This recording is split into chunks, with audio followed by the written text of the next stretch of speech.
안녕하세요. 반갑습니다. 저는 대구 소망교회 차상모 목사님을 섬기고 있는 신성재 장로입니다.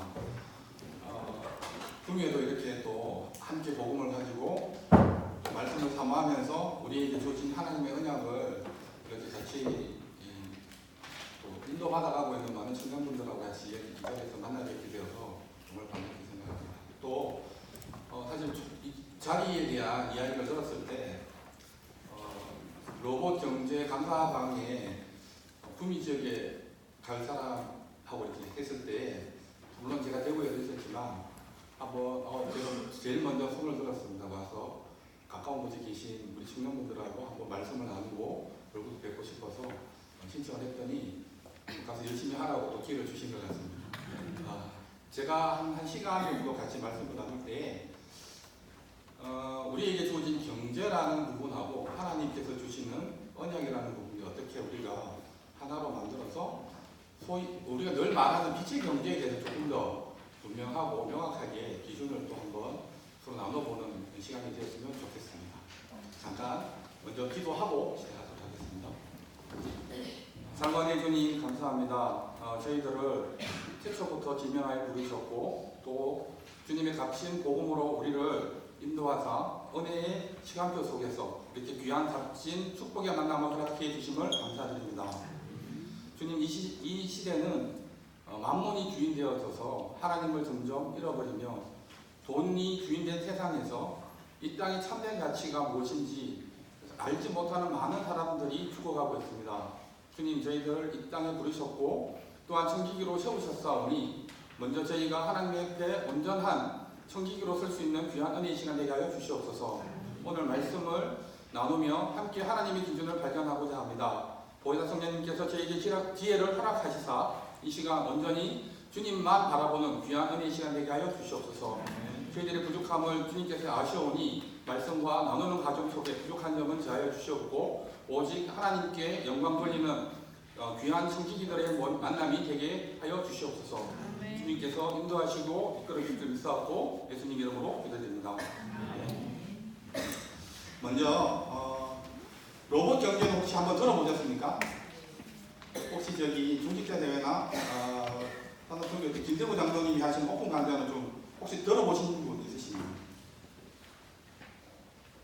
안 들어보셨어요?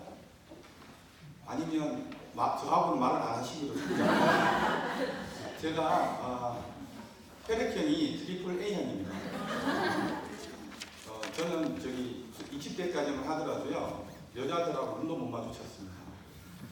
여자는 방구가 끼면 향기가 나는 줄 알았어요. 제가 하는 일은 보험회사 25년을 다녔습니다. 제 친구들 가장 놀랐습니다. 아줌마들 집에 가도 아줌마 30명, 회사가 아줌마가 30명, 집에 가면 집사람도 여자, 큰애도 여자, 둘째도 여자, 셋째도 여자. 저만 남자인 곳에서 살았습니다. 그래서 조금 이렇게 웃어주시면 조금 사는데요. 노려보면 제가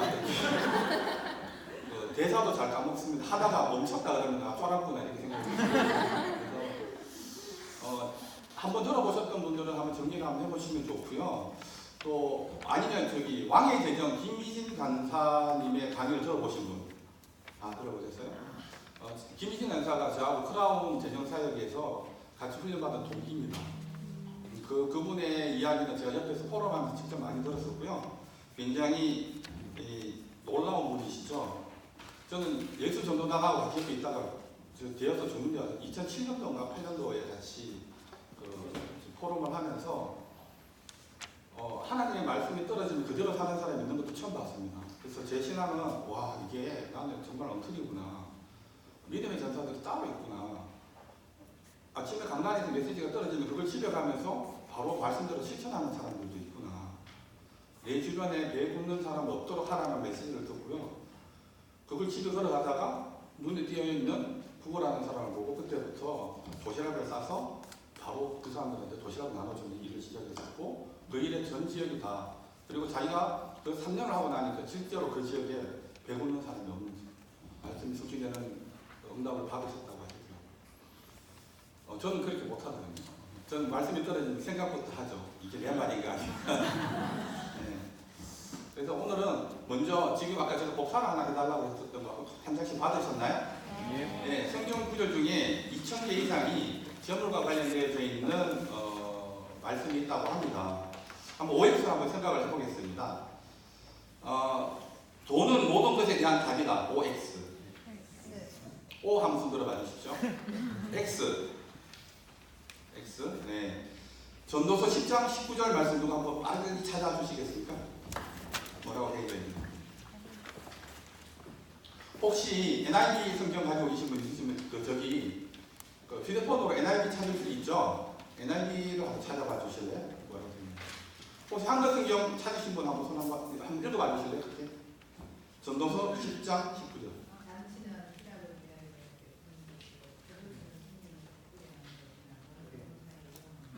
돈은 어디에 이용한다고요? 예, 한국 성경에는 이렇게 되어 있습니다. 영문 성경도 한번 읽어봐 주실래요?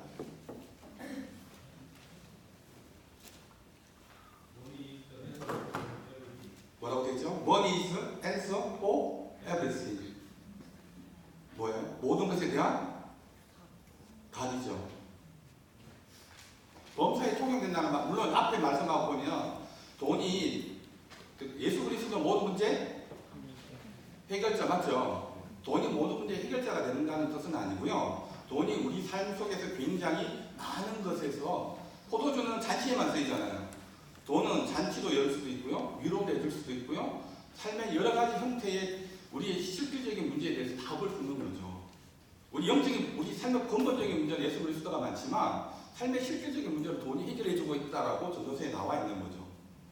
그래서 한국에서는 법령된다라는 말로 표현되어 있지만 영문에는 정확하게 money is answer for everything. 모든 것에 대한 답이다라고 이렇게 나와 있는 겁니다. 이게 잘못 오해하지 말고 정확한 의미를 가져보면 돈은 두 번째 있습니다. 돈이 일만 악의 뿌리가 된다. OX. 이제 신종의 지식이 시작하시죠. 의도가 안 되고 느끼시니까. 그렇다면 디모데전서 6장 10절에는 뭐라고 되어 있을까요? 돈은 악이다, 악이 아니다?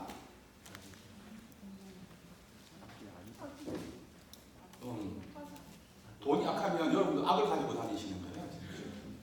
지갑에 돈을 가지고 계시죠? 6장 10절 뭐라 되어 있나요? 뭐가 악인 거죠? 네, 돈은 악이 아니고요. 돈을 사랑하는 것이 악이 되는 겁니다. 무엇보다 더 사랑하는 거죠? 하나님보다 더 사랑하는 것이 악이 되는 거지 돈은 아무 죄가 없습니다. 돈은 하나님께서 우리가 모든 삶 속에서 통용하며 우리가 누리도록 우리에게 주신 하나님의 선물이지 돈 자체는 악이 되지 않아요. 근데 왜 돈이 악이 됐을까요? 사랑하게 만들어요. 돈이 사랑하게 만드는 게 아니고요. 세상이 돈을 사랑하도록 만듭니다. 그게 좀 이따가 진행을 하면서 우리가 살고 있는 이 시대를 한번 잠깐 돌아보는 시간을 한번 가져볼 텐데요. 세 번째요. 내 마음이 있는 곳에 내 보물이 있다. OX. 오. 근데 하나님은 성경에는 뭐라고 되어 있을까요? 네, 내 보물이 있는 곳에 마음이 있다. 이게 무슨 말입니까? 어떤 말인 것 같으세요? 성경에서는 이렇게 이야기를 하는 부분이 있습니다. 너희들이 부모님을 사랑하고 입으로 사랑하는 것이 전부 다가 아니죠. 그죠? 이거 하나님 드릴 거야 라고 떼놓고 난 다음에 부모를 공격하지 않으면 어떻게 돼요? 너가 악하다라고 이야기했거든요. 말로는 교회를 사랑하고 이웃을 사랑하지만 내 삶이 그게 드러나 있지 않으면 하나님은 그것을 인정하지 않으십니다. 어떻게 알 수 있냐고요? 보물이 있는 곳에 뭐가 있어요? 내 마음이 있는 곳에 보물이 있다고 나는 위로할 수 있지만 사실은 냉정하게는요. 저희가 오늘도 지금 어디 있죠? 하나교회에서 청년들하고 지금 로봇 청년 2기를 좀 진행을 하고 있습니다. 재무상태표, 현금흐름표를 봐요. 세상에서도 돈 관리를 잘하기 위해서 재테크라는 말도 있고 재무설계라는 말이 있죠. 세상적인 관점에서 굉장히 중요한 단어이기도 하고요. 이 땅에서 이 땅을 살아가는 지혜 중에 하나입니다. 근데 이 땅에서 살아가는 지혜만 되는 것이 아니고 하나님 나라에 교회를 세우고 후대를 세우는 데 중요한 지혜가 될 수 있습니다. 그 지혜가 되기 위해서는 세상적 관점에서의 재무설계와 재무상태표가 아니고 어떻게 해요? 하나님 관점에서 재무상태표와 물음표를 바라볼 수 있어야 되겠죠. 재무상태표 현금 물음표를 보면 정말 재밌는 일이 벌어집니다. 실제로 현금 물음표를 보면 이 친구가 돈이 들어와서 돈을 쓰는 것이 쭉 다 나옵니다. 그러면 이 친구가 마음이 어디 있는지는 그게 드러나죠. 예배는 와 있고요. 은혜로운 포럼은 하지만 현금 물음표를 보면 진짜 중요한 곳이 어딘지 알아요. 자동차에 있는 친구도 있고요. 쇼핑에 있는 친구도 있고요. 쇼핑 중에서 항목이 옷에 있는 친구도 있고, 액세서리에 있는 친구도 있고, 미용에 있는 친구도 있고, 또 자기가 좋아하는 스키스쿠버나 골프나 취미에 있는 사람들도 있습니다. 어디에 있다고요? 내 마음이 있는, 보물이 있는 곳에 뭐가 있다고요? 마음이 있죠. 재무상태표는 정확하게 드러냅니다. 그래서 현금 물음표를 보면, 재무상태표를 보면 이 친구가 마음을 어디에 정말 마음을 두고 살아왔는지가 보여요. 왜냐하면 살아왔던 결과가 오늘의 모습으로 나타나니까. 현금 물음표는 뭐로 나타내냐면요, 지금 내게 돈이 들어와서 나가는 일련의 흐름표를 보여줘요. 그러면 이 친구가 앞으로 5년 뒤, 10년 뒤에 어떤 모습으로 살아갈 것인지 보입니다. 우리가 이 땅을 살아가면서 우리가 이제 교회지만 이 자본주의에 살면서 사람들이 정말 보물이라고 할 수 있는 것이 두 가지 정도가 있습니다. 대표적인 게 뭘까요? 이 세상에서 가장 귀한 게 있다면 뭐가 귀한, 무엇이 귀할까요? 내 목숨보다 귀한 게 있나 없나요? 없죠. 내 목숨이 바로 오늘 드러나는 힌트가 시간입니다. 내게 주어진 삶의 기회들을 시간으로 나타나죠. 그 다음에 또 하나는 이것을 사용되어질 때 반드시 함께 사용되어지는 것이 뭐냐면 물질이 사용되어집니다. 날마다 숨쉬는 순간마다 우리는 돈을 쓰고 있습니다. 제가 오는 동안에도 돈을 썼고요. 여기 와서 아까 접견실에 잠깐 앉아있는 동안에 커피 한 잔 마실 때도 비용이 제가 쓰지 않았지만 누군가는 비용을 지불했기 때문에 제가 누릴 수 있는 거죠. 비스킷 하나를 먹어도 비용이 지불되지 않고 그냥 생긴 건 있나요, 없나요? 없죠. 제가 문신하는 동안 내내 죽을 때까지 반속에 들어가서도요, 돈은 지출됩니다. 왜냐하면 화장서가 끝나고 난다면 뭐 여러 가지 힘들어. 1년마다 한 번씩 또 이제 세상에서 뭘 해요? 제사 죽고 나서도 매년 돈이 들어가요. 자본주의라는 것은 이 돈과 관련돼서 삶이 흘러갑니다. 그러다 보니까 본말이 전도가 되죠. 돈은 우리가 사용해야 될 것인데도 불구하고 얘가 우리에게 미치는 영향이 너무 크다 보니까 얘 때문에 살게 되어지는 형태들이 비일비재하게 일어나게 됩니다. 근데 이것을 바로 잡는 건 뭐냐면, 근데 정말 놀라운 건 뭐냐면요, 내가 말씀을 비슷하게 알고 있어서 의사결정을 할 때에 하나님 말씀인 줄 알고 쫓았는데 알고 보니 내가 쏘았다라는 형태가 될 수 있다는 겁니다. 제가 여기 지금 나눠보면서 같이 보자고 한 이야기들은 우리가 일반적으로 신앙의 상식적으로 알고 있었던 기준과 말씀은 정말 다 같은데요, 조금 다릅니다. 근데 조금 다르니까 어떤 일이 벌어지냐면, 저랑 앞에 있는 청년이랑 유전자 분석은 테라젠 이텍스 아시죠? 네, 제가 이제 테라젠 이텍스랑 유전자 분석을 같이 하고 이렇게 하거든요. DNA 유전자적으로 몇 퍼센트가 다를 것 같습니까? 앞에 있는 청년과 저. DNA로는요, 99.7%가 같습니다. 0.3%가 달라서 저랑 전혀 다른, 또는 성별이 다른 형태로 나타납니다. 성격도 다르고요, 똑같은 조건에서 반응하는 형태도 달라집니다. 0.3%가 다르니까 전혀 다른 겁니다. 말씀이 정확하지 않으면 틀린 겁니다. 그래서 우리가 하나님의 경제를, 빛의 경제를 안다라는 것도 또한 말씀을 정확하게 알지 않고 비슷하게 알면 사단이 어디에 있을까요? 모든 곳에 다 있다는 거죠. 저는 제일 놀라웠던 게 뭐냐면, 에덴이 어떤 곳이죠? 에덴이 하나님이 함께하는 곳이지 않습니까? 거기에 누가 들어갔습니까? 네. 거기도 들어가는 사단이 지금 제 옆에 있을까요, 없을까요? 네. 사단은 진짜 내가 상상하는 것보다도 더 많이 내 주변에 있을 것 같습니다. 그런데 사단은 어떻게 이야기를 할까요? 아주 악의 목소리로 이야기할까요? 하나님의 목소리인 것처럼 이야기할까요? 좀 이따가 한번 롯에 대한 이야기도 한번 살펴볼 텐데요. 4번 한번 볼까요? 돈을 꾸고 갚지 아니하는 자가 악인이다. OX. 다들 고민들 하시네. 이건 말 그대로 X입니다. 옵니다. 죄송합니다. 이거 갚지 않는 악인이라고 나와 있습니다. 근데 우리 이 사회는요, 빛을 부추기고요, 갚지 않는 걸 부추기는 사회입니다. 파산, 그 다음에 어떤 거죠? 파산을 한다는 것은요, 채권자에게는 치명적인 일입니다. 채무자가 법의 권리를 이용해서 자신의 채무를 탕감받는 거죠. 사람으로 탕감받는다 하고요. 이제 채권자가 어떤 마음으로 되면 처음에 채권자와 채무자가 이루어지는 관계에 신뢰관계 있잖아요. 그죠? 그 신뢰관계를 깨고 그 사람을 어려움에 밀어넣는 겁니다. 성경에서 분명하게 나와 있는 건 뭐냐면 신용회복, 물론 필요에 따라서 하셔야 되겠지만 크리스찬이라면 파산과 신용회복은 정말 신중하게 하셔야 됩니다. 이 신중하게 하셔야 되기 때문에 더더욱 신중하셔야 되는 게 뭐냐면 부채를 바라보는 관점도 하나님께서 무엇이라 이야기하는지를 정확하게 하셔야 됩니다. 빚진 자는 누구의 종이 된다고요? 최주의 종이 된다고 합니다. 우리는 누구의 종이죠? 우리는 누구의 자녀예요? 근데요, 빚지면 최주의 종이 됩니다. 하나님의 자녀로 살 수 없습니다. 진짜요. 은행 빚을 지고 이고 지고 있으면서 주가 쓰시겠다라고 할 때 네 하고 대답할 수 있을 것 같으세요? 머릿속에 계산기가 돌아가거나 심리적으로 눌릴 수밖에 없습니다. 부채가 일어나는 원인, 부채가 일정 형태에 따라서 다릅니다. 생산적인 부채, 지금 교회를 건축할 때 부채를 짓는 게 좋을까요? 부채 없이 하는 게 좋을까요? 이게 또 다른 문제입니다. 질문의 형태들이 우리를 속입니다. 세상 사람들이 하는 질문, 제가 많이 속았던, 제가 이제 조금 제 이야기를 드리자면, 제가 성경적 재정을 공부하게 된 이유는 정말 여러분 정말 창피한 이유 때문에 집사람하고 2007년도 대판 싸웠습니다.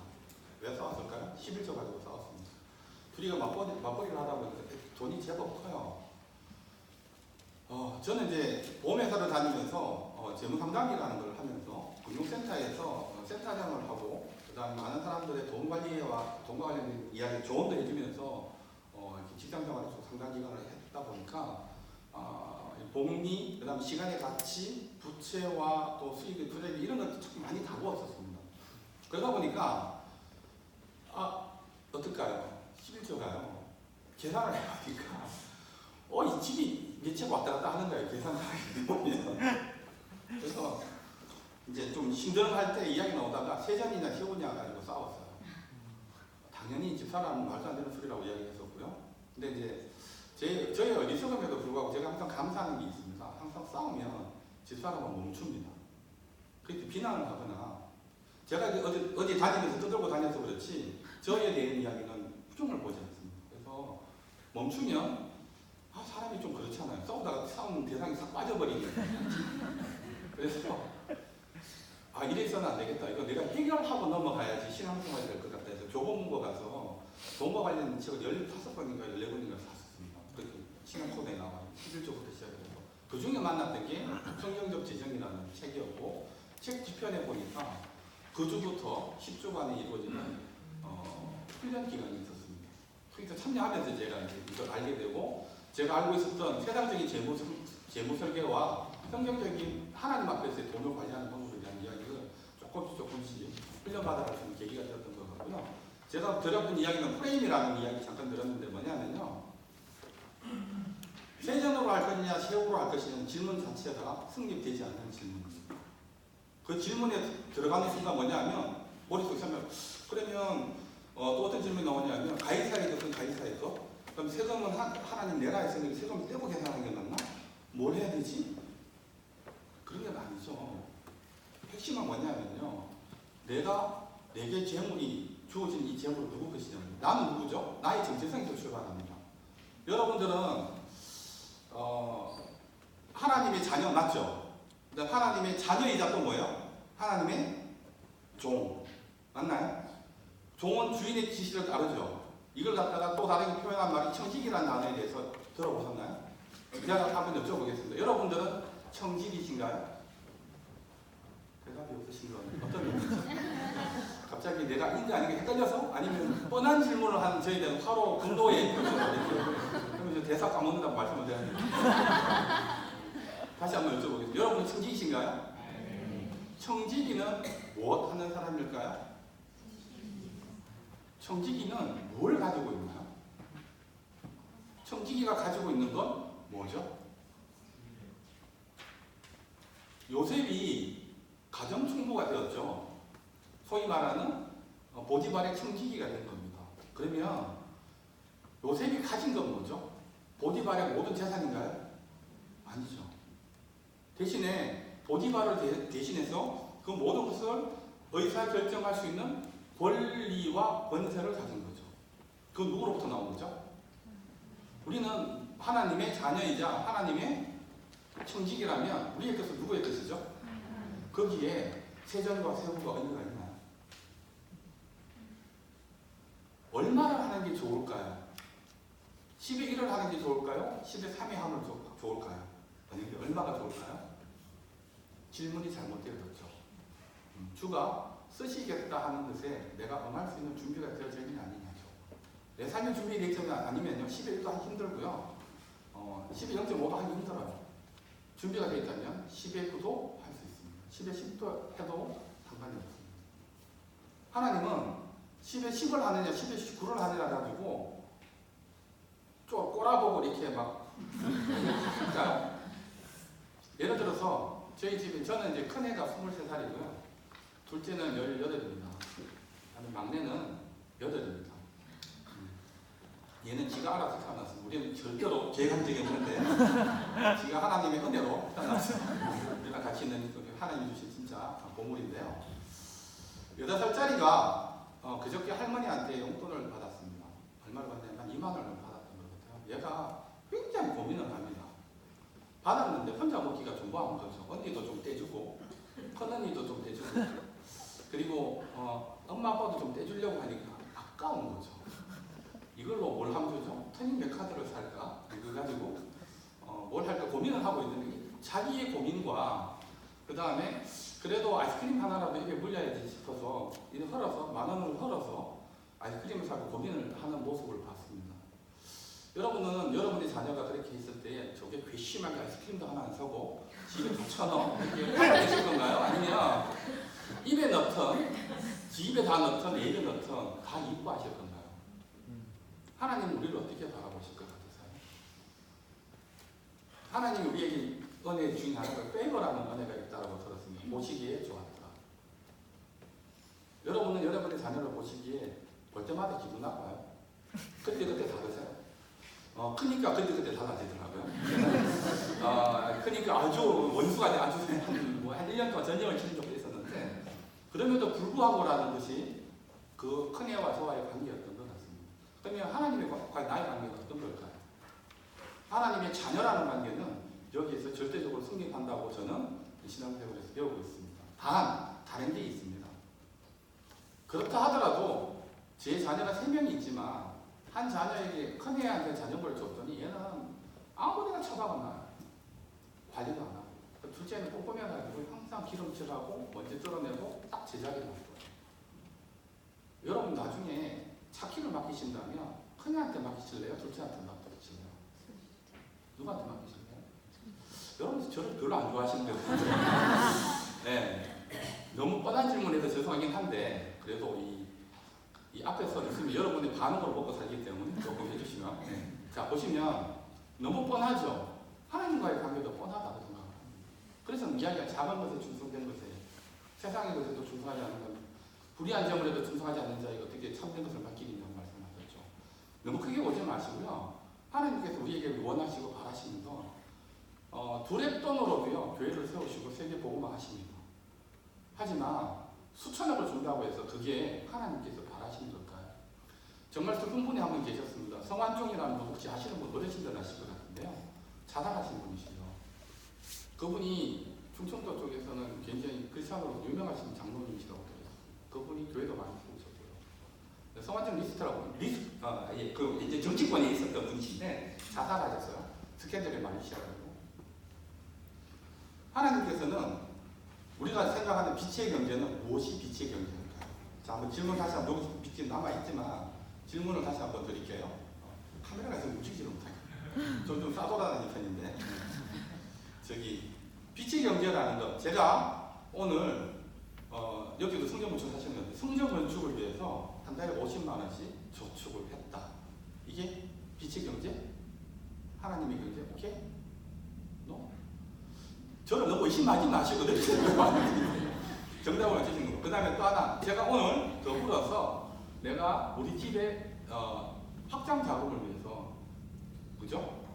주택 자금으로 50만 원을 더 주겠다. 이거는 나의 거? 하나님의 경제하고 상관없는 거? 네, 어떤 걸까요? 근데 제가 집을 넓히려는 목적이 미션홈을 운영하고, 그 다음에 청년들하고 뭔가 단 하나 더 필요하고 공간이 필요해서 또는 거실의 공간을 확장하기 위해서 지역적으로 이동하기 위해서 시작을 했다면 이건 뭐죠? 성전역으로 오는 거나 내 삶에 쓰여지는 거나 다 주를 향해서 쓸 수 있는 것이 청지기입니다. 청지기는 내 뜻대로 돈을 쓰는 것이 아니고, 저희가 이거 스터디 처음 할, 2007년, 8년도에 스터디 할 때 한 집사님이, 이거 다락방 멤버는 아니셨고요. 집사님이 자신차게 한 5주 정도 진행하면서 은혜 받으셨어요. 그 이제 박중식 장로님이라고 미국에 계셨던 분이 자비랑으로 한국에서 선교사 자기가 지원을 해서 진행을 센터를 운영을 하셨거든요. 박중식 장로님한테 이렇게 이야기합니다. 장로님, 저는 11조 1,000만 원을 하고 싶습니다. 반드시 하나님의 쓰임받는 산업을 이끌겠습니다. 이야기하니까 그 장로님이 딱 한마디 물으셨어요. 그 집사님 9천만 원 어디 쓰시려고요? 1,000만 원에 11조의 포인트일까요? 아니면 11조를 하고 나면 9천만 원의 포인트일까요? 하나님은 어디에 관심이 있으실 것 같으세요? 하나님은 10의 9가 어떻게 써지는지 관심이 있다고 생각합니다. 그게 내 중심에서부터 시작이 되는 거거든요. 그렇다고 해서 똘똘 말아가지고 난 하다 먹지도 말고 하라는 게 아니고요. 내 삶이 어디에 있는지, 내 삶의 시간표가 어떻게 하루하루 향하고 있는지를, 내가 오늘 마다 커피 맛이 왜 맞아요? 소확행 들어보셨습니까? 소소하고 확실한 행복. 오늘 우울하고 꿀꿀한데 커피 한 잔의 향기가 나를 위로해. 나는 이런 걸 누릴 자격도 있고, 또 달콤한 디저트 한 조각을 먹으면서 창가에 내리는 비를 바라보면 이게 사는 거야 라고 느낄 수 있죠. 이게 나쁘다는 건 아니죠. 근데 그거와도 조금 더, 그것보다 더 가치 있는 것을 내면 참된 것을 가지고 있는 사람은 그게 나쁘다는 것이 아니라 그것보다 더 달콤하고 더 은혜로운 것을 보게 되면 그 시간이 아까워질 수 있어요. 그게 가치 없다고 이야기하시면 안 됩니다. 너 왜 이렇게 사냐? 그렇게 살아요. 어쩔 수 없어요. 다른 걸 모르면 그렇게 사는 거죠. 근데 그 시간에 그 커피를 누가 힘들어하는 친구와 함께 말씀을 나누며 그 아이의 영혼이 살아나는 것을 바라볼 때 내리는 이 창가를 바라보는 것보다 내 영혼이 더 살아나는 것을 느끼는 사람 같으면 내 커피잔이 어디로 향할까요? 창문을 바라보며 마시는 커피잔으로 향할까요? 아니면 그 내 주변의 이웃을 바라보는 사랑을 함께 나눌 수 있는 그 삶의 현장으로 내가 그 기쁨을 누리러 나가게 될까요? 같은 커피지만 어떻게 내 삶에 다가오는지는 전혀 다릅니다. 우리는 뭘로 부름받았냐면 청지기로 부름받았고 내 삶의 정체성이 거기에 있다는 것을 확인하는 것 중에 하나가 뭐냐면 사실은 가계부를 작성시키면 다들 깜짝 놀랍니다. 여러 가지 의미에서 수많은 이유로 놀랍니다. 내 돈이 이렇게 쓰여지고 있고 내 마음이 이렇게 생각하고 있는지. 그 다음에 때로는 와 내가 이렇게 대견하게 나도 모르게 목사님의 인도를 받아서 정말 제대로 살고 있구나에 놀라기도 하십니다. 어디 쪽인지 모르겠지만 왜 쓰는 가계부를 써야 될 이유가 있고요. 가계부를 쓰고 난 다음에 결산을 해야 될 이유가 있고 결산을 통해서 피드백해서 하나씩 이루어 나가는 하나님의 경제의 모습들이 있습니다. 여러분 투기와 투자의 차이점은 뭔지 아세요? 제가 청년들하고 많이 말씀을 나누고 또 제가 전문 상담을 이렇게 하다 보면 많은 분들이 어떤 게 관심이 있으시냐면요. 빨리, 크게, 그리고 쉽게 돈 벌 수 있는 방법을 찾으시죠. 하나님은 우리에게 어떻게 했냐면 수고하고 헌신하고 내 노력을 통해서 하나님의 방법으로 쌓아가는 경제를 이야기할 때가 굉장히 많습니다. 의외로 비트코인이나 이렇게 설왕설래가 많으신 중직자분들도 꽤 많으시다. 이유는 뭐라고 이야기하시냐면 하나님의 나라를 위해서, 성전 건축을 위해서. 하나님이 원하시는 방법이냐 아니냐에 대해서 한번 제가 한번 말씀 하나 더 볼까요? 왜냐하면 창세기 13장 10절에서 13절 말씀 함께 한번 볼까요?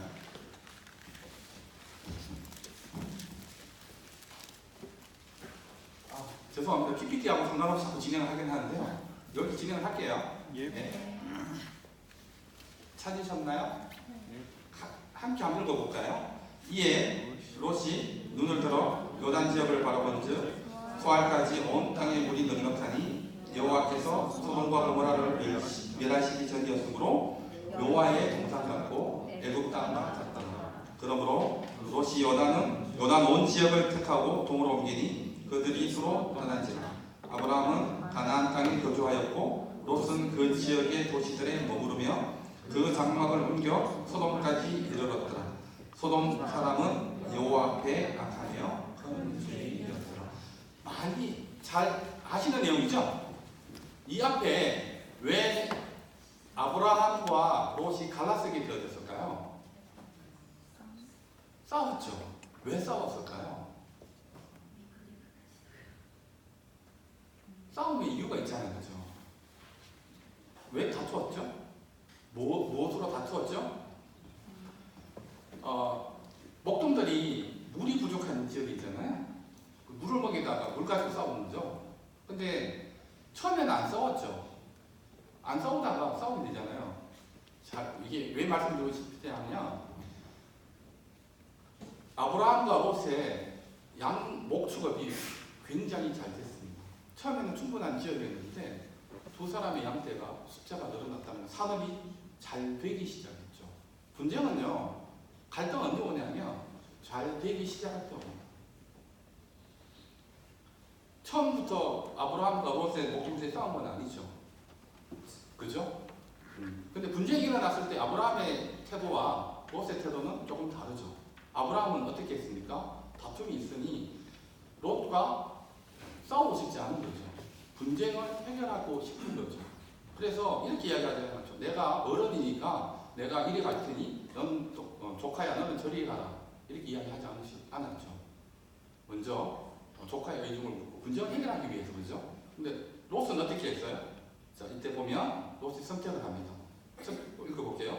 이에 롯이 눈을 들어 요단 지역을 바라본즉 소알까지 온 땅에 뭐가 넉넉해요? 이때 산업에서 가장 산업을 부흥하게 하는 가장 핵심 요소가 뭐예요? 맞죠? 목축업을 하려면 물이 넉넉해야 되죠. 여러분 보세요. 내가 산업을 하기 위해서 산업이 잘 될 수 있는 곳으로 산업을 옮기는 거 올바른 거예요? 아니면 어리석은 거예요? 지극히 정상적인 거죠. 롯은 지극히 정상적인 선택을 했습니다. 맞죠? 물이 넉넉한 곳. 그 다음에 뭐예요? 여호와께서 소돔과 고모라를 멸하시기 전이었으므로 뭐가 같았어요? 여호와의 동산하고 또 뭐 같았어요? 애굽 땅 같았어요. 보기 좋았죠. 여러분 사업을 하실 때 돈 되는 곳으로 가요? 돈 안 되는 곳으로 가요? 저 보험 세일즈맨들을 많이 다뤘는데 세일즈맨들한테 어디 가라 할까요? VIP를 찾아가라고 이야기합니다. 그죠? 개인보다는 사업하시는 분, 개인 사업자보다는 법인 사업자를 찾아가라. 왜냐하면 하나를 하더라도 뚜껑물이 커요. 그죠? 개인은 100만 원 못 들지만 법인은 1000만 원, 2000만 원짜리 보험도 들 수 있습니다. 그죠? 이게 잘못된 선택인가요? 물이 넉넉하고요. 보면 애정이 동산 같고요. 이게 선택의 기준이었습니다. 뭘 빠뜨렸을까요? 밑에 절 볼까요? 소돔 사람은 여호와 앞에 악하며 큰 죄인이었더라를 빠뜨린 거죠. 세상적으로 사업하기 맞고요. 합리적이고 지극히 정상적인 것을 보고 선택을 했습니다.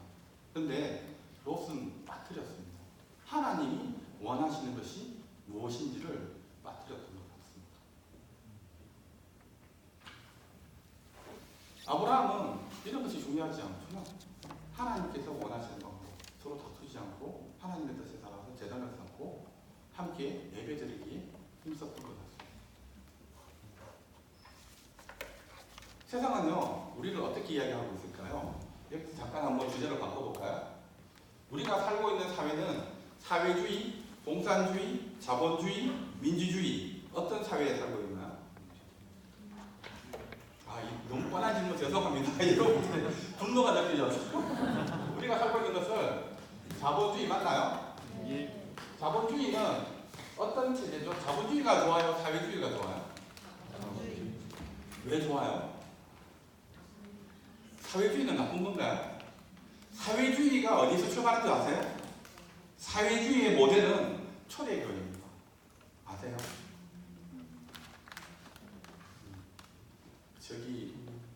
제가 이제 사회학을 전공했거든요.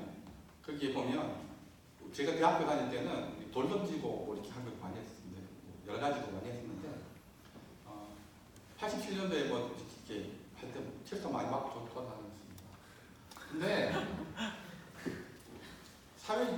마르크스가 목사님의 아들인 거 아시죠?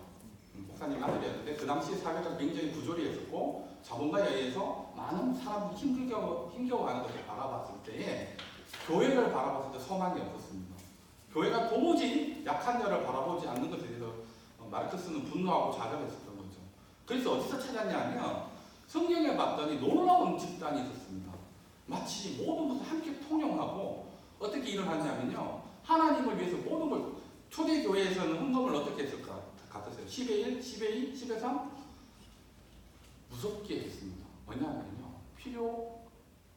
교회의 필요를 보고 내놓는 거예요. 이건 양이 있는 게 아니고 그냥 삶 자체가 그 안에 다 들어가 있는 겁니다. 그러니까 그쪽에서는요. 이거 내 거다가 아니고 이게 하나님 거니까 내가 필요한 만큼 가져다 쓰는 겁니다. 초대교회는 주인이 누구예요? 하나님이 주인이세요. 하나님이 주인인데 하나님 것을 같이 쌓아놓고요. 각자가 하나님 앞에 양심껏 필요한 만큼 가져갔습니다. 한 개가 필요하면 난 내 능력대로 일을 해요. 내가 능력에서 100개를 만들든 200개를 만들든 하나님 앞에 갖다 놓습니다. 갖다 놓고 난 다음에요. 사람들이 자기 난 한 개만 필요해. 근데 이게 문제가 없었습니다. 왜냐면 이게 다 어디로 쓰냐면 하나님 나라로 쓰여지는 것이 정확히 이루어졌기 때문에. 사기들도 보면 이런 걸 많이 이용하죠. 신천지나 세천지나 다 이런 걸 이용합니다. 재산을 다 가져와요. 누구를 위해서 살죠? 이만희가 먹고 쓰는 거죠. 그렇죠? 이게 다릅니다. 그런데 하나님이 주인된 이 부분에서 마르크스는 하나님은 종교는 인민의 아편이라고 하고 하나님을 제하고 여기에다가 물질을 놓습니다. 이게 유물사관이죠. 정신적인 것이 아니라 눈에 보이는 것을 통해서 시스템을 만들면 똑같이. 근데요, 초대교회는 천국이고요. 여기는 뭐죠? 지옥입니다. 아까 말씀드렸죠? 이 청년하고 저하고 몇 퍼센트가 같다고요? 99.9%. 여기 시스템은요, 다 오히려 이걸 모델로 삼았기 때문에 체계는 훨씬 더 많이 잡았어요. 하나 빠졌어요, 하나. 뭐 빠졌어요? 하나님 빠지니까 지옥입니다. 하나님 중심이냐? 근데 이 사회주의에 대척된 개념으로 우리는 이렇게 사회주의를 보죠. 근데 사회주의의 가장 기본적인 메커니즘을 보면 유물이라는 걸 빼고 나면 하나님 중심으로 함께하는 공동체라고 본다면 이게 초대교회예요. 자본주의는 뭐가 주인이 되는 것이에요? 네, 자본주의에서 가장 핵심되는 자본주의는 경제 주체가 세 가지가 있죠. 그죠? 경제학 시간 배우셨죠? 네. 가장 그 중에서 자본주의에서 기업이라는 경제 주체가 차지하는 비중이 굉장히 높습니다. 그죠? 그럼 기업의 운영 철학은 뭘까요? 기업은 자기 이익을 위해서 움직입니다. 그래서 이익 창출이 기업의 존재 목적이에요. 그리고 기업은 주주의 이익을 대변합니다. 주주가 이익이 될 수 있는 행위라면 웬만하면 합법적으로 인정을 받습니다. 이게 기업의 목적이라면 이게 이제 경영학과에서 이야기하는 거죠. 기업을 전제가 뭐냐면 이익 창출의 목표, 주주의 이익을 위해서 움직이는 이 기업이라는 것을 다루는 방법이 경영학에서 하는 거고요. 이 경영학의 기초가 되게 하는 것이 경제학이죠. 경제학은 출발이 뭔지 아십니까? 경제학 제1원칙이 뭐냐면 최소의 비용으로 들어보셨어요? 최대 효과. 이것 때문에 한 단위당 효용을 얼마나 높일 것인가. 왜 단위당 효용이냐면 단위당 효용이 높아질수록 한계 효용 체감의 법칙에 따라서 만두를 하나 먹었을 때는 만족도가 크지만 5개를 먹으면 먹기 싫어지기 시작하죠. 그죠? 사람에 따라서는 10개 먹어도 괜찮은 사람이 있긴 하지만 대체적으로 그죠? 최소의 비용과 최대의 효과라는 이유는 전제가 하나 있습니다. 이게 이 이 경제학 제1원칙의 철학적 배경이 뭐냐면요. 뭔지 아세요? 이렇게 눈치를 보시면 안 되시는데 이게 청년들 아셔야 되는 거죠. 왜냐하면 이게 사회 시간이나 경제 시간 다 배웠던 내용인데 전제가 뭐냐면 자원 있죠. 세상에 인간을 만족시킬 수 있는 자원은 유한하고요. 인간의 욕망은 무한하기 때문에 유한으로 무한을 채울 수가 없기 때문에 한계 효용의 법칙이 나옵니다. 최대 효과를 찾을 수 있는 방법을 찾도록 돼요. 전제가 이겁니다. 자, 그렇다면 이 전제가 뭐냐면요. 우리 이 땅에서 인간을 충족시킬 수 있는 자원과 재화와 영역이 무한하지 않다. 즉 우리에게 공급되어지지 않을 수도 있다. 이게 어떤 게임으로 나타나냐면 여러분 어릴 때 많이 해보셨던 게임 있죠. 즐겁게 춤을 추다가 그대로 멈춰라 하는 노래를 불러보신 적 있으시죠? 예. 노래 부를 때 즐겁던가요? 노래는 분명히 즐겁게 그죠? 근데 전제가 뭐예요? 10명이 돌고 있는 자리는 몇 개예요? 즐거워요 안 즐거워요? 그래서 한 명 밀쳐내고 내가 자리를 잡았어요. 다시 게임이 시작. 살아나는 기분 어때요? 살았다. 그죠? 근데 또다시 게임이 시작해요. 즐겁게 춤을 추다가 그대로 멈춰. 난 한 명이 또 없어졌어. 그 속에 내가 남아야 됩니다. 이게 뭐냐면 공포입니다. 불안과 공포라는 마음은 또 뭘로 나타나는지 아세요? 아예 이런 공포에 시달리기 싫으니까 의자 다 5개 다 내가 확보해버려요. 탐욕으로 연결돼요. 근데 자본주의는 이렇게 이 전제가 하나님은 우리에게 부족하다고 말씀하셨나요? 충만하다고 그러셨나요? 우리를 공급하시는 하나님은 모든 것을 입히고 먹히고 하겠다고 하셨나요? 아니면 너네 부족하니까 알아서 먹고 살아라. 그렇죠? 알았습니다. 감사합니다. 자, 잘 한번 보시면 자본주의 게임을 보시게 되면 자본주의는 이렇게 인간이 가지고 있는 결핍과 또는 거기에 대한 공포, 여러분 배 고파봤던 우리 어르신들이 가지고 있는 저희가 어릴 때도 인사는 뭐였어요? 진지 드셨습니까? 아침 드셨습니까? 점심 드셨습니까? 저녁 드셨습니까? 밥 먹었나? 이게 밥 먹었나가 어떻게 인사? 요즘 밥 먹었나 인사 안 하시죠? 그죠? 다 먹으니까. 예전에는 밥을 다 못 먹었습니다. 그래서 밥 먹는 게 일이었죠. 부족함이 있는 이유는 뭘까요? 하나님은 우리의 공급하신다는데 뭘 공급하시죠? 우리의 필요와 욕망 어느 걸 채우시나요? 필요를 채우시는 하나님. 근데 나는 하나님 앞에 필요한 부분에 대해서 공급받고 계시나요? 아니면 나의 욕망에 의해서 자, 한번 보시면 자본주의는 끊임없이 인간의 뭘 자극하죠? 욕망을 자극합니다. 이 욕망이 TV 딱 켜시면 광고 나오죠. 광고는 무슨 이야기를 하세요? 써라. 그렇죠. 예전에 현대카드 광고 중에 이런 광고 있어요. 아버지는 말하셨지 인심을 즐겨라. 들어보셨어요? 옛날 광고라서 정말 기억합니다. 그래서 저희들은 뭐라 했냐면 아버지는 망하셨지 인생을 즐기라. 카드 막 쓰겠더라 망하셨다고. 자본주의는 이 이익을 창출하기 위해서 끊임없이 인간을 조종합니다. 그 중에 하나의 방법이 뭐냐? 마케팅이라는 것이 있는데 마케팅 제일 첫 번째 먼저 알까? 뭐냐면 안 살 사람을 살게 만드는 겁니다. 두 번째는 뭔지 아세요? 하나 살 사람을 2개 살게 만드는 겁니다. 세 번째는 뭔지 아세요? 내일 살 사람을 오늘 살게 만드는 겁니다. 이게 심리에 이용됩니다. 여러분 마트 가면 마트에 CCTV가 작동되어져서 동선을 찍습니다. 그리고 그 사람들의 손이 갖고 있는 빅데이터를 계속 축적해서 나의 동선을 조작합니다. 에스컬레이터에 놓인 위치, 계단 놓인 위치, 물건의 진열 모든 것들이 인간의 의식을 잠재의식으로 조작합니다. 나는 이렇게 한 바퀴 돌다 보면 처음에는 그냥 지하에 있는 식품 코너에 물건을 사러 왔는데 돌다 보니까 이렇게 여러 가지가 쌓이죠. 그래서 오기만 하면 돈을 벌게, 사람을 모으기만 하면 이런 것들이 철저하게 연구되어지는 이유는 뭐냐면요. 자꾸 써야 돼요. 쓰다 보면 쓰다 보면 이 사람들 자본주의 관점 뭐냐면 이 땅의 자본주의가요. 핵심은 사람들이 이 땅의 삶에 대해서 취하게 만듭니다. 먹고 마시고 누리는 것이 기쁘고 즐겁고 편하게 만듭니다. 그 시간이 제 친구들이 이야기하면 제가 골프를 안 치니까 정말 저를 많이 괴롭힙니다. 이유는 뭐냐면 골프 이 친구들이 이야기하면 새벽에 차를 몰고 가는 그 동안에 나누는 이야기가 너무나도 즐겁고 아침 이슬을 밟으며 그 라운딩 할 때 그 기쁨이 좋대요.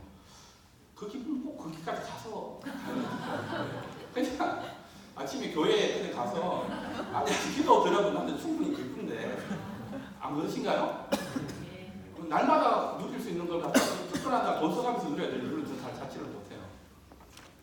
근데 그 친구들은 그 시간이 아니면 자신의 그 부분을 그만큼도 누릴 수가 없는 삶을 살고 있습니다.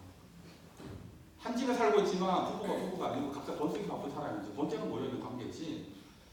제가 여기 질문 하나 드려볼까요? 혹시 로또 사시는 분 있으세요?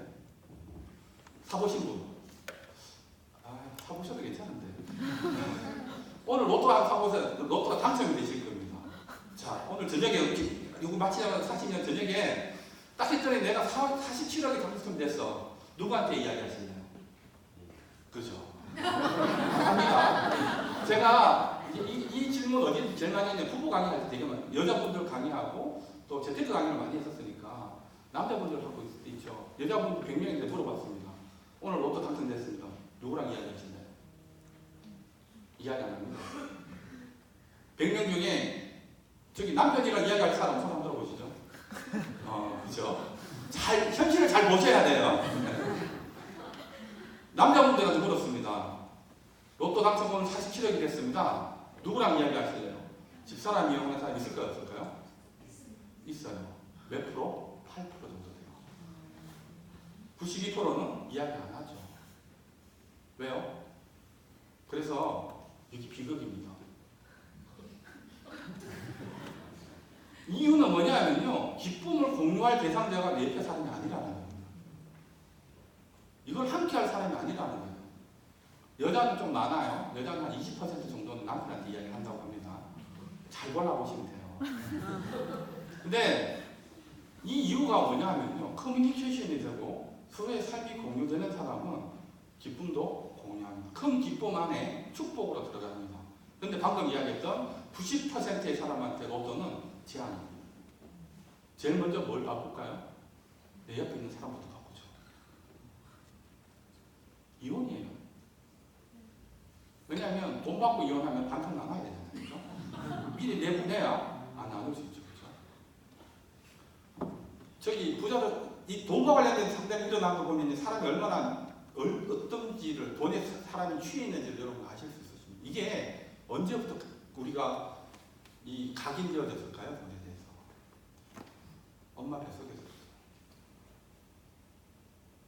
정말 내가 노력하지 않으면 자본주의는 끊임없이 내기에 속삭입니다.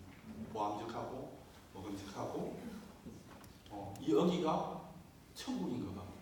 운막세계 짓고 여기서 이 땅에 족속에다가 살고 싶은 것이죠. 그렇게 만들어요. 우리는 누구예요? 우리의 정체성은 어디에 있어요? 우리가 주신, 하나님이 주신 가장 큰 선물은 뭐죠? 복음이 뭐죠? 영원한 생명이잖아요. 영원한 생명은 어디에 있는 거죠? 이 땅에서 영원한 생명이에요? 하나님 나라에서 영원한 생명. 물론 여기서도 훈련받아서 하나님 나라에서 가는 건 맞습니다만 진짜 하나님의 나라. 그런데 여러분 죽는 게 좋아요? 사는 게 좋아요? 천국에 가는 게 좋아요? 지옥에 있는 게 좋아요? 천국 가려면 어떻게 해야 돼요? 그럼 죽는 게 좋아요? 사는 게 좋아요?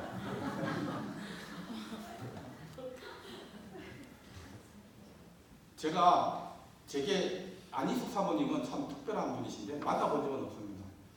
대학교 때 만났을 때는 너무나도 화나고 기분 나쁜 사람이었습니다. 너무너무 참고 희생당하고 핍박받고 고통받는 모습이, 기독교인의 그 모습이 너무 싫었어요. 왜 하나님을 믿는데 저렇게까지 깜빵에서 고통을 받으셔야 되나 이해할 수가 없었던 것에 분노가 있었습니다. 유기철 목사님이 됐습니다. 그러다가 한 4년 전에 만났던 안희숙 사모님은 최고로 다시 한번 만났는데 이분이 90세가 넘으셔서 암이 걸리셨어요. 브라보! 드디어 하나님께서 내가 예수 그리스도를 만날 수 있는 티켓을 내게 주셨다. 그래서 옆에서 왜 죽는 게 좋으세요? 너는 태어나서 한 번도 보지 못했던 나의 참 살아계신 예수님을 드디어 만날 수 있는데 가슴 설레이잖아요. 내가 20대부터 하나님을 만나고 싶어서 승리하고 싶어서 그렇게 절절히 뛰어도 내가 못나서 이 땅에서 할 일을 남기셔서 이때까지 하고 있다. 드디어 하나님 천국에 들어갈 수 있는 티켓을 내가 받았는데 왜 기뻐요? 너는 울지 마라. 나 너무 기쁘다.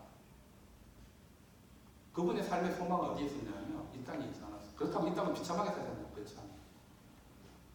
근데 정말 세상은 자본주의는 물질은 우리를 뭘 보게 하냐면요.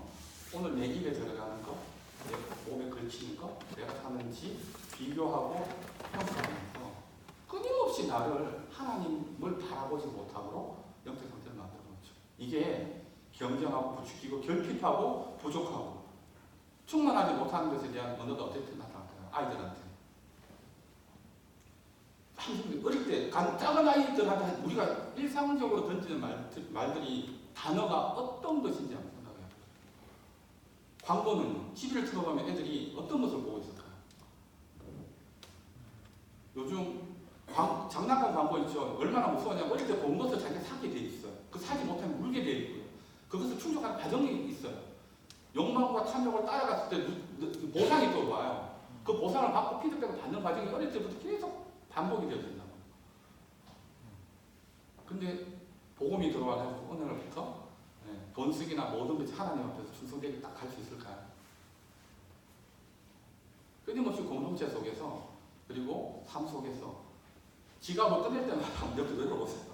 지갑에다가 말씀 내놓고 지갑 여닫을 때마다 하나님께서 뭐라고 말씀하시는지. 요건 이제 나중에 로봇 하시게 되면 한 과목 15개의 과목이 나와 있는 게 여기 안 나와 있군요. 15개의 과정을 통해서 저축하는 방법, 자족하는 방법, 드리기의 기초, 그 다음에 부채라는 것이 어떤 것인지, 보정에 대한 이야기, 이런 항목별로 강론을 하나씩 보도록 되어져 있습니다.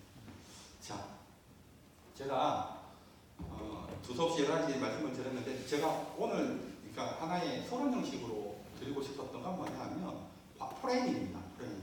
나는 어떤 안경을 쓰고 자본주의라는 안경을 가지고 세상을 바라볼 것이냐, 하나님주의라는 안경을 가지고 말씀의 안경으로 세상을 바라보고 싶어요. 근데 내가 말씀의 안경으로 쓰고 바라보고 싶은데 내가 가진 안경이 렌즈가 삐딱해요. 오목 렌즈예요. 그럼 어떻게 돼요? 어떻게 오목하게 보이는 거예요? 볼록 렌즈예요. 어떻게 크게 보이는 거죠? 우리는 말씀을 정확하게 알고서 내 안경을 맞추고, 또 하나는 뭐냐면 여러분 안경 처음 쓰자마자 어지럽죠? 말씀이 들으면 어지럽습니다. 평소에 내 안경하고 전부 다른 것들 읽어요. 근데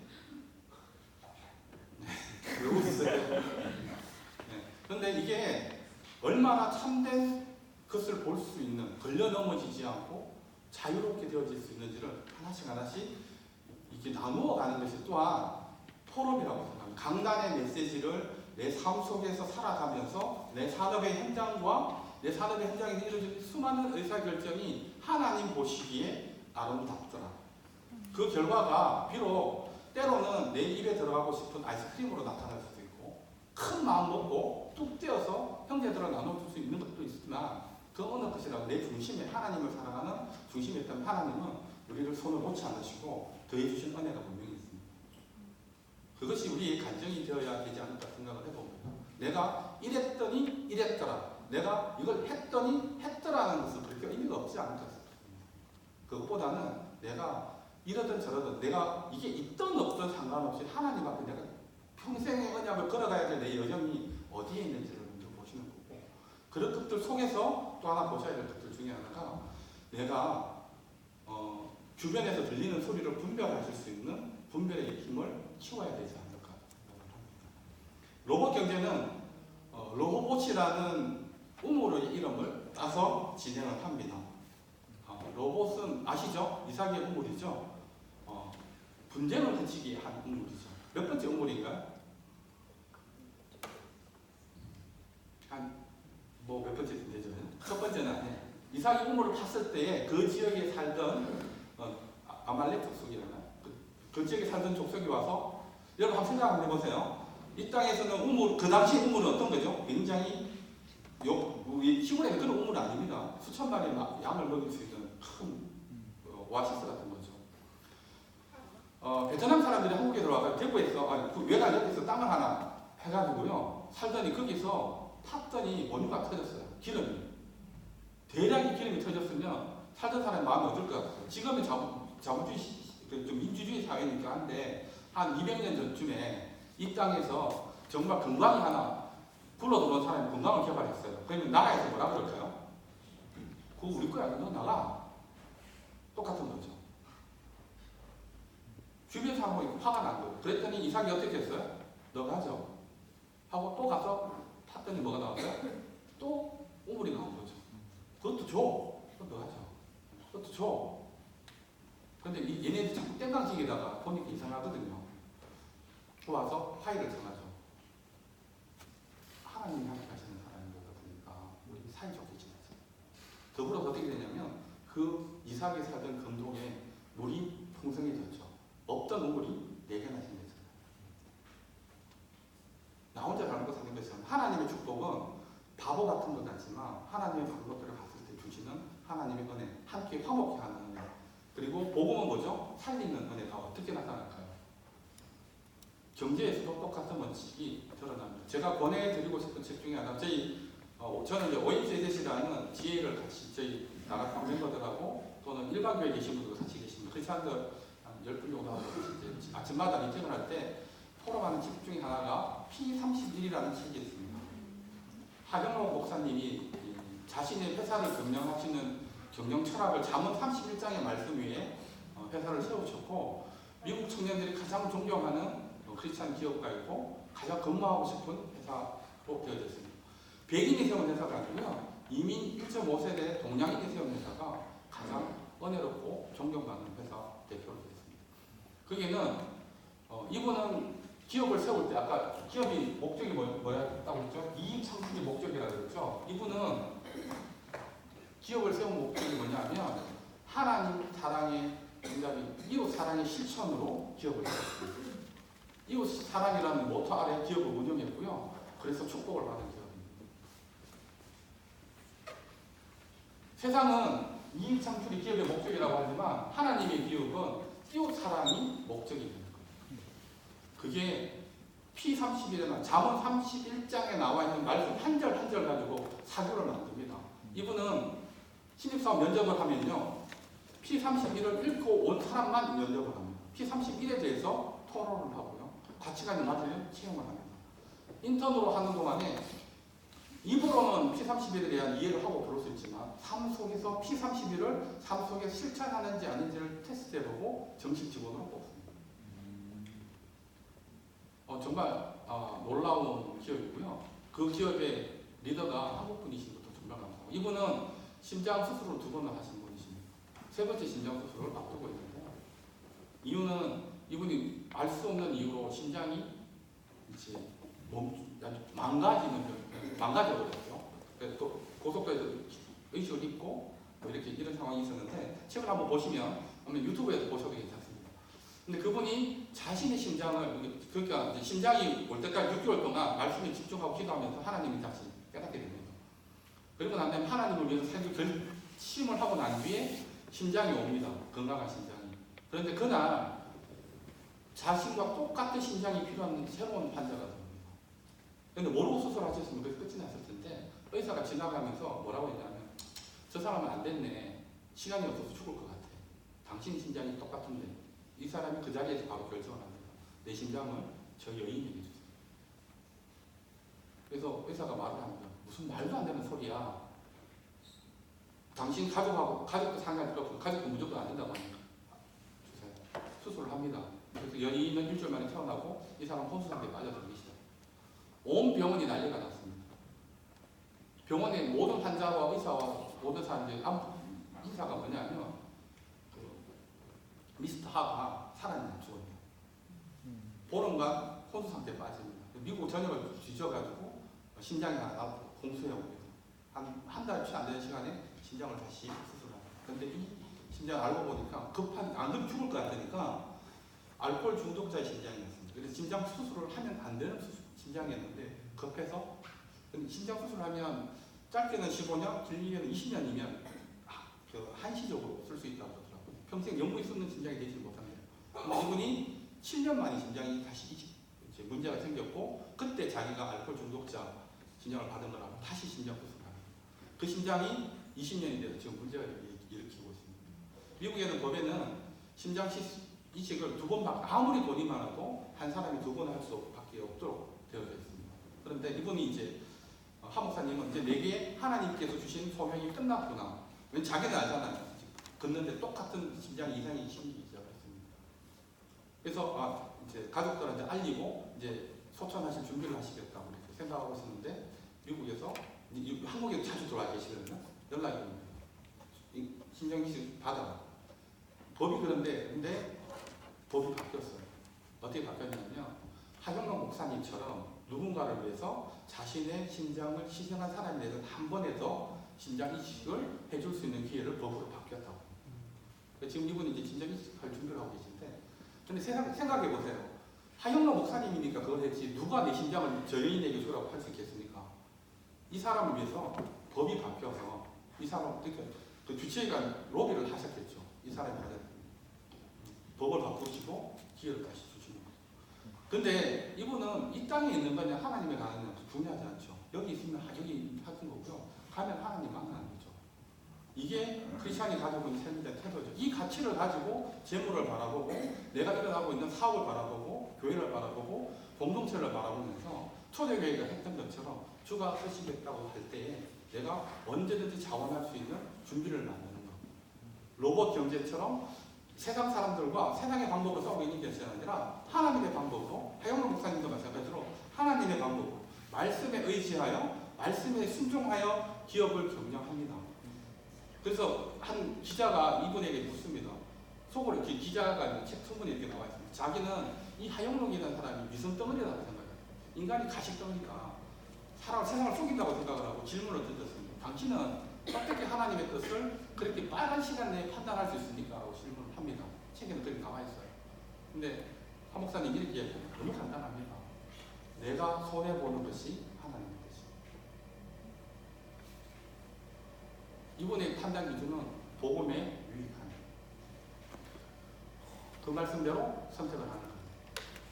제가 오늘은 청년분들하고 잠깐 와서 처음 뵙는 부분에 이야기를 나눴지만 현재 하고 있는 우리 김태우 장로님이 말씀 중심으로 참 잘 정리를 해놓았습니다.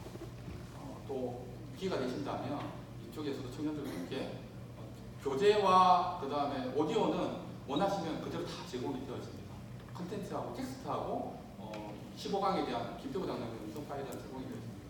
또 필요하시다면 시간이 맞으면 저도 올 수 있고 부산에 저희가 할 때는 철저하게 자비랑으로 그냥 봉사를 하는 분들이에요. 그래서 여기에서도 하나님의 기준으로 하나님의 말씀대로 재정을 세우고 거기에 따라서 응답받아서 하나님의 기업으로 하나님의 교회를 세우고 이곳에 하나님 나라가 이루어지는 함께 가는 언약 속에 서로 동역하는 참된 동역자가 되었으면 좋겠습니다. 마치도록 하겠습니다.